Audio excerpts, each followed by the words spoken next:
अस्सलाम वालेकुम। मैं हूं जावेद और आज हम फंक्शनल ग्रुप के बारे में बात करेंगे। लर्न विद जावेद चैनल को सब्सक्राइब कर लें।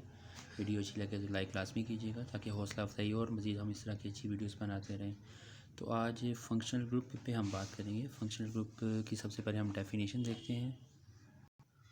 तो डेफिनेशन कुछ इस तरह आपके पास होगी कि एक एटम या ग्रुप ऑफ एटम्स जो किसी भी ऑर्गेनिक कंपाउंड को करेक्टरिस्टिक्स प्रॉपर्टी प्रोवाइड करता है उसको हम फंक्शनल ग्रुप कहते हैं। जैसे आपने ज़ातें पढ़ी होंगी, आपने सुनी होंगी, जैसे कुछ मलक होते हैं, कुछ गुजर होते हैं, कुछ हराई होते हैं। इसी तरह फंक्शनल ग्रुप एक ऐसा ग्रुप होता है जो किसी भी कंपाउंड को कभी अल्कोहल बना देता है, कभी वो उसको अल्काइल हैलाइड बना देता है, कभी वो उसको कोई प्रॉपर्टी प्रोवाइड कर देता है।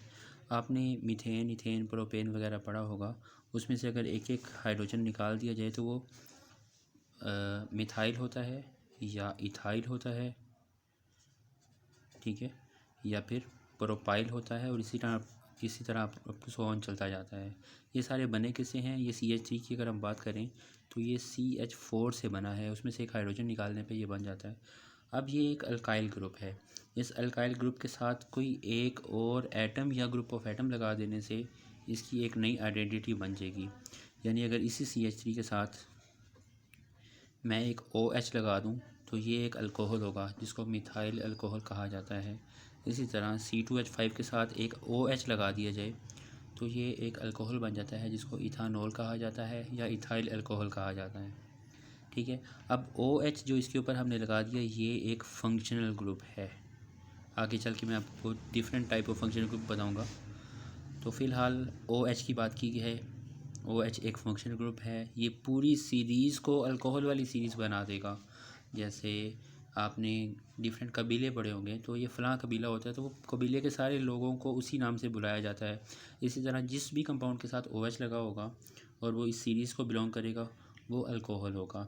अल्कोहल की अब टाइप होंगी, जैसे ये मिथानॉल है, ये इथानॉल है। अगर इसके साथ OH लगाई जाए तो ये प्रोपानॉल बन जाएगा। इसी तरह ये ब्यूटानॉल बन जाएगा, ठीक है। इसी तरह अप टू सो ऑन सारे चलते जाएंगे। बस OH लगने की वजह से इनका नाम अल्कोहल्स पड़ गया। अगर आपने OH नहीं लगाना, इन्हीं के साथ अगर आप कोई और लगा देते हो, CH3 के साथ Cl एक अटैच हो जाता है तो ये अब मिथाइल क्लोराइड बन गया, ठीक है। अब इसके दूसरे कंपाउंड के साथ ये लगा दोगे तो ये यहाँ 5 है तो ये इथाइल क्लोराइड बन जाएगा। इसी तरह अगर तीसरे के साथ लगाओगे तो ये प्रोपाइल क्लोराइड बन गया। तो एक क्लोरीन लगाने से, सिर्फ एक क्लोरीन सबके साथ लगाओगे तो एक पूरी फैमिली बन जाती है जिसको क्लोराइड्स, अल्काइल क्लोराइड्स या अल्काइल हालोजेंस कहा जाता है। एक्स का सिंबल हालोजेंस के लिए होता है ना। तो OH लगाने से अल्कोहल्स बनते हैं, हालोजन लगाने से हालाइड बनते होते हैं, ठीक है। ये अल्काइल हालाइड है जिसमें पहली सीरीज़ है मिथाइल क्लोराइड, आगे इथाइल क्लोराइड है। इसके साथ अगर मैं Br लगा दूँ C4H9 के साथ, एक मैंने Br लगा दिया तो ये ब्रोमाइड बन गया है। ब्यूटाइल ब्रोमाइड इसको कहेंगे या ब्यूटो ब्रोमीन भी कहा जाता है, ठीक है। इसको मिथाइल क्लोराइड भी कहा जाता है, क्लोरोमीथेन भी कहा जाता है। तो इसके डिफरेंट नेम्स हैं। वो नेम्स की तरफ हम नहीं जा रहे, हम सिर्फ आपको ये बता रहे हैं कि OH लगने से अल्कोहल्स बन जाते हैं और हालाइड लगने से हालोजेंस बन जाते हैं, हालाइड्स बन जाते हैं हालोजन लगने से, ठीक है। दोबारा देखें, अब Cl की जगह मैं कुछ और लगा देता हूँ। फंक्शनल ग्रुप की अगर हम बात करें तो फंक्शनल ग्रुप तो ऑक्सीजन भी है। CH3 के साथ दरमियान में ऑक्सीजन लगा के जाके CH3 लगा दोगे तो अब ये एक ईथर बन गया है, ठीक है। ग्रुप चेंज हुआ है ना, वहाँ OH लगा हुआ है, यहाँ पे अकेला O लगा हुआ है, ठीक है। अब दरमियान में O लगा दोगे ईथर बन गया, साइड पे OH लगा दोगे अल्कोहल बन गया, साइड पे हालोजन लगा दोगे तो हालाइड्स बन जाएंगे। तो फंक्शनल ग्रुप एक ऐसा एटम या ग्रुप ऑफ एटम होता है जो किसी भी कंपाउंड के ऊपर अगर आप लगा देते हो तो वो एक नई फैमिली बन जाती है, उसकी एक नई पहचान बन जाती है। बात की समझ आ रही है? हमने इसको भी देखा। अगर आप किसी भी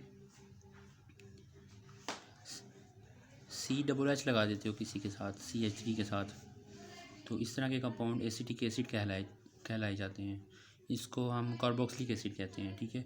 कार्बोक्सिलिक एसिड में जो CH3 के साथ ये लगने पे बनता है उसको एसिटिक एसिड कहा जाता है, ठीक है। इसी तरह अगर इसके साथ C2H5 लगा के COOH लगा दें तो ये प्रोपोनोइक एसिड बनेगा। प्रोपोन इसलिए क्योंकि इसमें 3 कार्बन है, तो नंबर ऑफ़ कार्बन्स पे डिपेंड करता है कि इसको क्या नाम देंगे। नेमिंग हम इसमें डिस्कस नहीं कर रहे इस वीडियो में, इसमें सिर्फ फंक्शनल ग्रुप को हम थोड़ा एक्सप्लेन कर रहे हैं। बात की समझ आ रही है? अब COOH की बजाय अगर यहाँ पे हम COO लगा दें, साथ एक H लगाओ, CO लगा दें और साथ एक H लगाओ, इसके साथ कोई CH3 लगा दें, तो इस तरह के अल्काइल एल्डिहाइड्स होते हैं। ठीक है, ये एल्डिहाइड है और इसके साथ अगर मैं CH3 लगा दूंगा तो ये कीटोन बन जाएगा। एल्डिहाइड और कीटोन में सिर्फ इतना ही फ़र्क होता है, ये मज़ीद हम अगली वीडियो में अच्छी तरह डिटेल में देखते हैं। फंक्शनल ग्रुप की डेफिनेशन में कोई अगर नहीं समझ आई तो आप मुझे कमेंट में पूछ सकते हैं। मिलते हैं नेक्स्ट वीडियो में, तब तक के लिए अल्लाह हाफिज़। डेफिनेशन इंपॉर्टेंट है, लाजमी कीजिएगा।